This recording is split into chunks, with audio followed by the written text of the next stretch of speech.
ராமாயணம் பகுதி 5.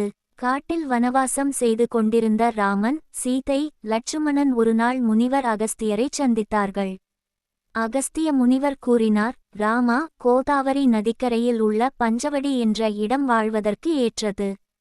அங்கே நீங்கள் தங்கினால் காடும் அமைதியாகும். அகஸ்தியரின் ஆசீர்வாதத்துடன் ராமன், சீதை, லட்சுமணன் பஞ்சவடியை அடைந்தார்கள். அந்த இடம் பசுமை நிறைந்த காடு, பறவைகளின் இசை, அமைதியான நதி ஓசை. லட்சுமணன் ஒரு எளிய குடிலை கட்டினார். அங்கே மூவரும் அமைதியான வாழ்க்கை வாழ்ந்தார்கள். ராமன் அங்கே இருந்ததால் காட்டில் இருந்த மரங்களும் மீண்டும் பசுமை அடைந்தன.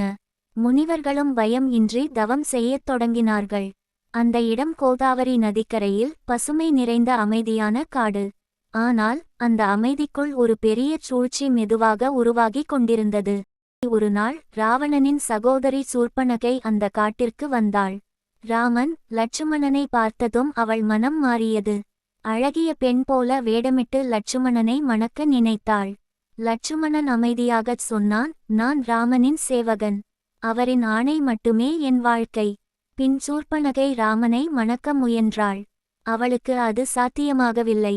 சீதையே தடையாக இருக்கிறாள் என்று எண்ணி சூர்ப்பனகை சீதையை தாக்க முயன்றாள். ராமனின் ஆணையின்படி லட்சுமணன் சூர்ப்பனகையின் மூக்கும் காதுகளையும் வெட்டினான். வலியில் அலறியபடி அவள் காடுக்குள் ஓட்டினாள். சூர்ப்பனகை தன் அவமானத்துடன் லங்கைக்குச் சென்று தன் சகோதரன் ராவணனிடம் நடந்த அனைத்தையும் கூறினாள். ராமன், லக்ஷ்மணன், சீதை பஞ்சவடியில் எந்த பாதுகாப்பும் இல்லாமல் இருக்கிறார்கள். சீதையே உலகிலேயே அழகான பெண் என்று அவள் கூறினாள். இந்த வார்த்தைகள் ராவணனின் மனத்தில் ஒரு தீய ஆசையை எழுப்பின. சீதையை எப்படியாவது அபகரிக்க வேண்டும் என்று அவன் தீர்மானித்தான். ராவணன் மாயாஜால சக்தி கொண்ட மாரீசனை அழைத்தான்.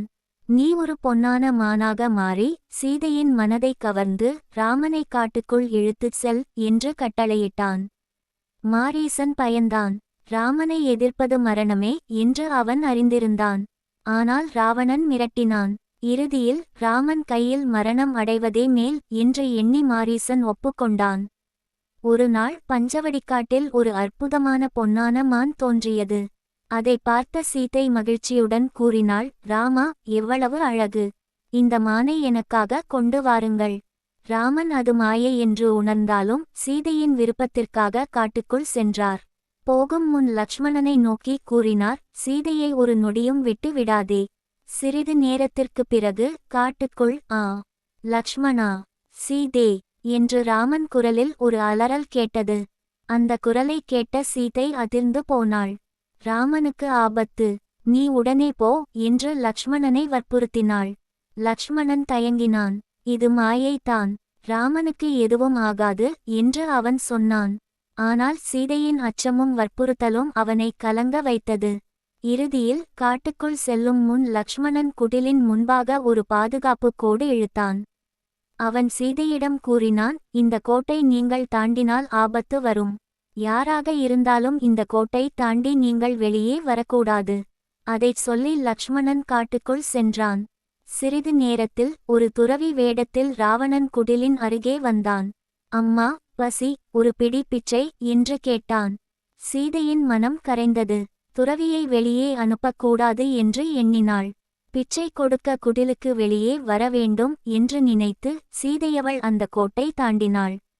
அந்த ஒரு நொடி வரலாற்றை மாற்றியது. கோட்டை தாண்டியவுடனே துறவி வேடம் மறைந்து ராவணன் தன் உண்மையான ரூபத்தை காட்டினான். அவன் சீதையை தன் ரதத்தில் தூக்கிக் கொண்டு லங்கையை நோக்கி பறந்தான். ராமா என்று சீதை அழைத்தாள். அந்த அழுகுரல் காட்டையும் வானையும் உலுக்கியது. பொன்னாகத் தோன்றுவது எல்லாம் நன்மை அல்ல. ஆசையும் அவசரமும் அறிவை மறைத்தால் துன்பம் தொடங்கும்.